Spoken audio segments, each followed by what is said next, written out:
Habang siya ay nakangiti, tiningnan niya ang kanyang mga estadistika, Li Huyang, HP 100%, MP 10, at Level 1 Combat Swordsman.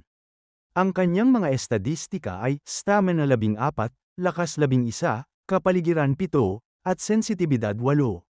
Mayroon siyang 4 na natitirang puntos. Natutuwa si Li Huyang sa pagtaas ng kanyang natitirang puntos, kahit na kailangan pa niya ng karagdagang karanasan upang umabot sa susunod na antas. Nais ni Li Huyang na madali ang madagdagan ang kanyang mga estadistika sa pamamagitan ng pag-angat ng antas, kaysa sa tradisyonal na paraan ng pagkakaroon ng karanasan. Determinado si Li Huyang na simulan ang pagtaas ng kanyang mga estadistika. Pinlano niya ang estratehikong pagkakaloob ng mga natitirang puntos upang mapabuti ang kanyang mga kakayahan. Pinag-iisipan ni Li Huyang kung paano ang lakas at kapaligiran ang pinakamahusay na pagpipilian para sa isang combat swordsman. Kinikilala niya ang mga benepisyo ng bawat estadistika, lakas para sa malakas na pag-atake at kapaligiran para sa bilis at reflex. Bagaman kinikilala ang kahalagahan ng lakas at kapaligiran, nagpasya si Li Huyang na ang sensitibidad ang kailangan niya sa kasalukuyan, na nagpapakita ng kanyang pagprioridad sa ibang aspeto ng kanyang mga kakayahan. Inilalaan ni Li Huyang ang kanyang natitirang puntos sa sensitibidad, na nagpapatunay ng kanyang pagpapasya at pag-unawa sa kahalagahan nito sa sitwasyong ito. Ang kanyang sensitibidad ay tumaas ng 4. Nagpatuloy ang ating bida sa pagpatay ng may sungay na raccoon. Lumitaw sa screen ng teksto, natalo mo ang LV. Isang may sungay na raccoon, habang hawak ang kanyang espada, sinabi niya, ang may sungay na raccoon ay hindi gaanong malakas kumpara sa inaasahan sa tutorial monster. Natalo ko sila ng madali kahit na may default stats pa ako. May lumitaw na asul na kaong rectangular na may icon ng libro sa loob. Ang teksto, gabay, ay nasa itaas ka ng sulok ng kahon. Lumitaw sa loob ng kahon ang teksto.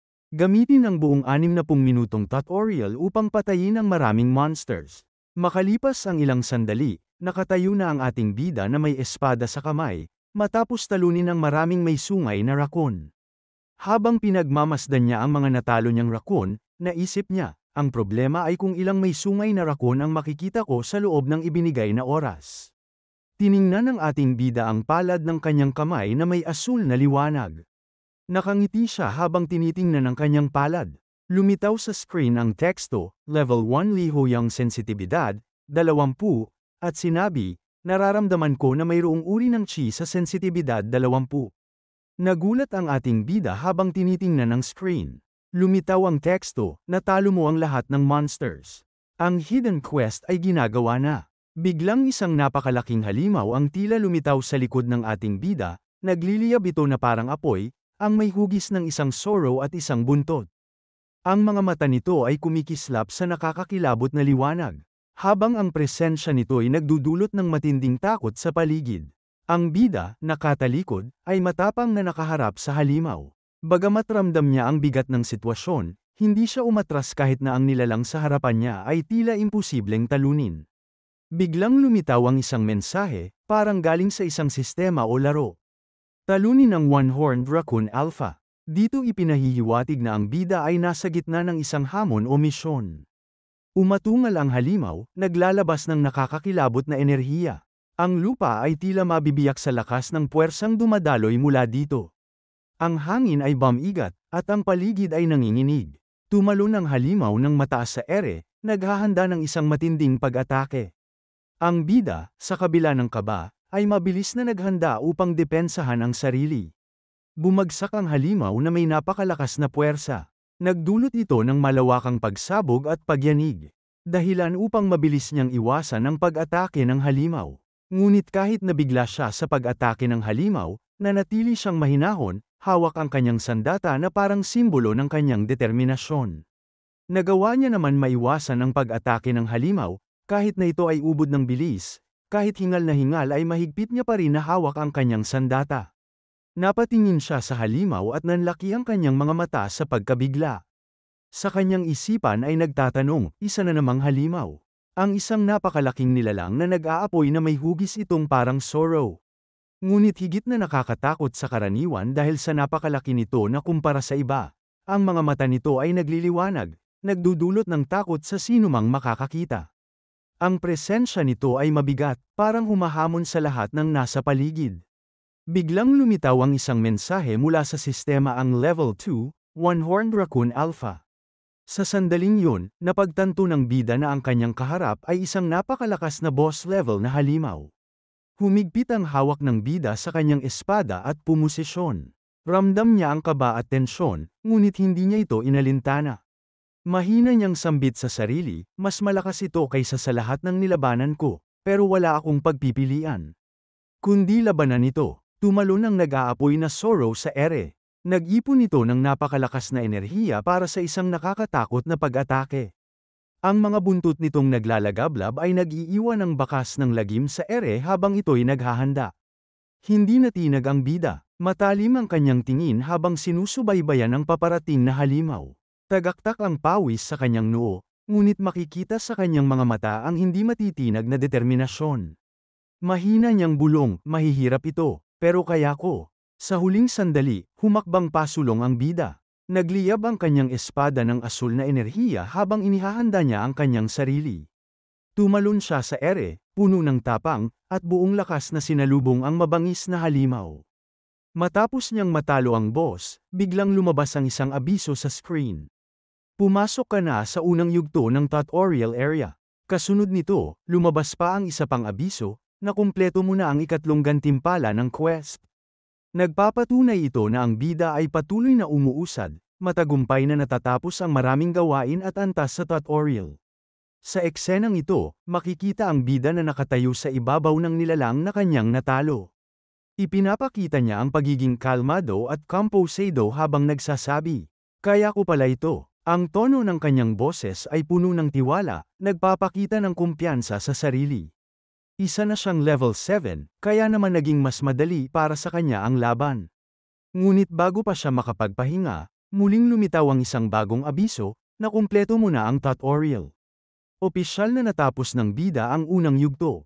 Habang nagbabago ang kapaligiran sa paligid niya, nakita siyang nagmumuni-muni, pinupunasan ang pawis sa kanyang baba at nagsasabi, "Hindi ko inaasahan na ganito kadali." Tapos na ba? Sa pagbukas niya ng kanyang mga mata, biglang lumawak ang mga ito sa pagkagulat. Napansin ang butil ng pawis na damaloy sa kanyang mukha, senyales ng kanyang pagkalito sa biglaang pangyayari. Nagbago ang background. Ang liwanag ay unti-unting napalitan ng dilim, kasabay ng nagbabagong mga epekto na tila pulang liwanag na bumabalot sa paligid. Napaatras ang bida, nagulat at nagsalita, "Nasa ibang lugar ba ako?" Ang kanyang tinig ay puno ng kaba at pagtataka. Sa madilim at nakakatakot na lugar na may pulang liwanag, napagtanto ng bida na hindi na siya nag-iisa. Ang mga tunog at presensya ng iba pang bagay ay nagsimulang maramdaman sa paligid. Biglang may nagsalita sa mikropono mula sa itaas ng kisame, na agad nakakuha ng atensyon ng pangkat ng mga nakaligtas. Ang kanilang mga mukha ay nagpapakita ng pagod at pag-aalinlangan.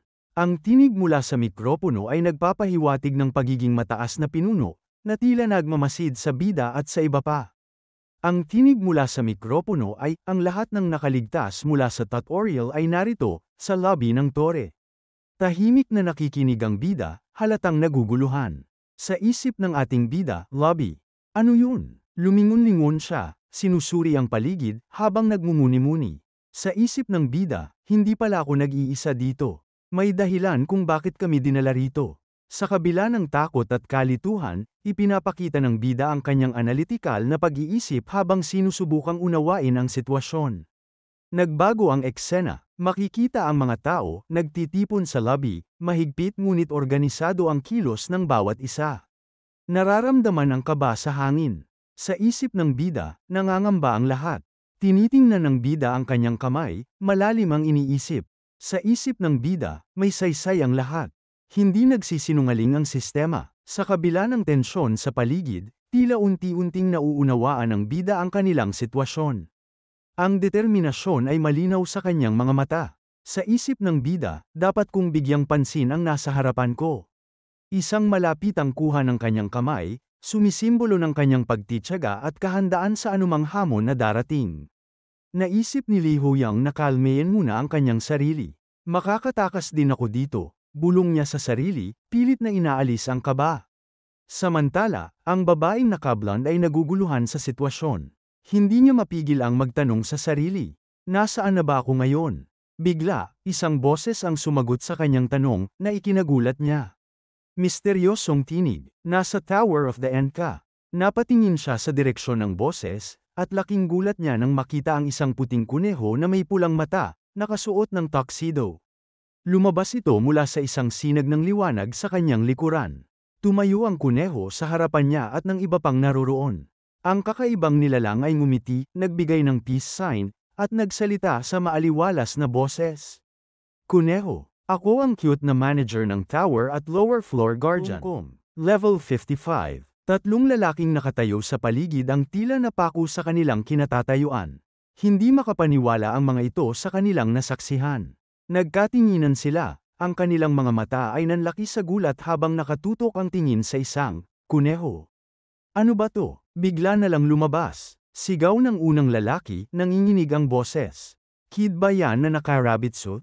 Tanong ng ikalawang lalaki, halos mapatili sa pagtataka. Ikaw ba ang nagdala sa amin dito? Sanggal naman ng ikatlong lalaki. Halatang may halong paninisi at takot. Sa harapan nila, nakatayo ang kuneho, isang kakaibang nilalang na suot ang maayos na suit, may bowtie, at mga matang tila nagtatago ng lihim. Mahinahon itong nakangiti, ngunit ang kanyang tingin ay seryoso, parang may malalim na iniisip. Unti-unti, ang kanyang mukha ay nag-neutral, na parabang naghahanda para sa isang mahalagang pag-uusap. Biglang may narinig na boses mula sa di kalayuan. May nais akong itanong sa'yo. Napatingin ang kuneho sa direksyon ng nagsalita. Ang ating bida, na halatang litong-lito, ay nakatayo kasama ang isa pang lalaking mukhang kagaya niyang naguguluhan. Kung katapusan na ng mundo, ano ang gagawin namin ngayon? Tanong ng bida, ang kanyang boses ay nanginginig, puno ng kaba. Sandaling natahimik ang paligid. Ang kuneho ay hindi kumurap, ngunit ang kanyang mga mata ay tila lumiwanag sa interes. Parang may naisip itong nakakaaliw. Ang simpleng tanong ay nagbago sa kanyang aura, ang kanyang dramatikong ngiti ay unti-unting lumalim. Nagiging masama at mapanganib, nagbago rin ang paligid. Ang dati malamlam na liwanag ay napalitan ng animoy pulang anino. Ang background ay unti-unting dumidilim, na sinabayan ng mga matatalim na pulang liwanag na tila babala ng panganib. Kasalukuyan kayong naglalaro ng isang laro, bulong ng kuneho, ngunit ramdam ang bigat ng kanyang tinig. Isang laro kung saan kailangan ninyong isakripisyo ang inyong mga buhay. Kasabay ng kanyang mga salita, ang tatlong lalaking nasa likuran ng bida ay napawrong, ang kanilang mga mukha ay puno ng takot at gulat. Ang bida, na pinawisan na sa noo, ay hindi makagalaw. Tila ba bumagal ang oras habang pinoproseso niya ang mga nakakatakot na sinabi ng kuneho. Ramdam ang tensyon sa kanyang ekspresyon, puno ng pagkabahala at matinding pangamba. Sa ilalim ng madilim at mystical na kalangitan, isang malaking tower ang bumalat sa tanawin, umaabot hanggang sa kalangitan. Sa paanan nito ay isang kuneho, hindi pangkaraniwang hayop, kundi isang nilalang na may malamig at nakakatakot na ekspresyon. Yakap nito ang tower na tila pinagmumulan ng misteryo, habang marahan nitong nagsalita, ang tinig ay malamig at puno ng kasamaan. Walang saysay ang mga tao o ang buhay dito, sabi ng kuneho, ang boses nito ay nag-iiwan ng pangamba sa mga nakikinig. Unti-unting lumalaki ang tower, tila humihigop ng lakas mula sa kalangitan. Nagpatuloy ang kuneho, ang tono nito'y lalong naging masama habang binibigkas ang susunod na salita. Kayo ay mga kalahok dito sa tower, anito, tumigil saglit na parang sinadya upang dagdagan ang tensyon. At ang inyong layunin ay simple, umakyat sa tower. Nagkaroon ng tensyon sa mga tao sa paligid.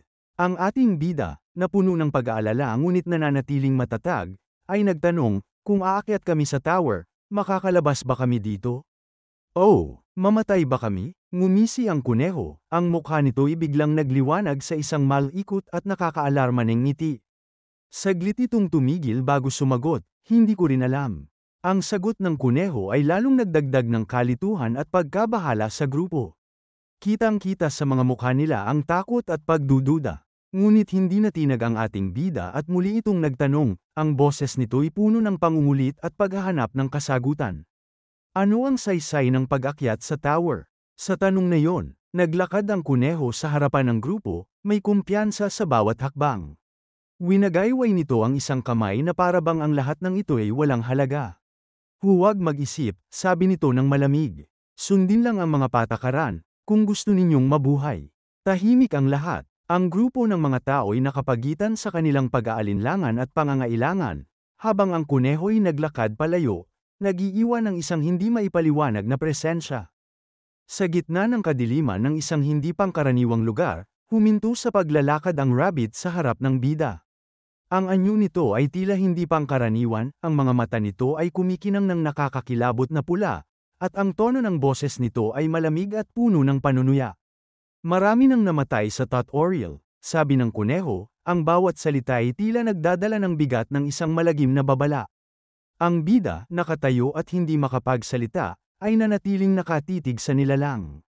Ang kanyang mga mata ay malawak, puno ng pagkabigla, at ang pahayag ng rabbit ay tila tumama sa kanya ng malakas. Sa kanyang isipan, naglalaro ang mga tanong at takot, sa kabila ng katahimikan, nagsimula siyang mag-isip.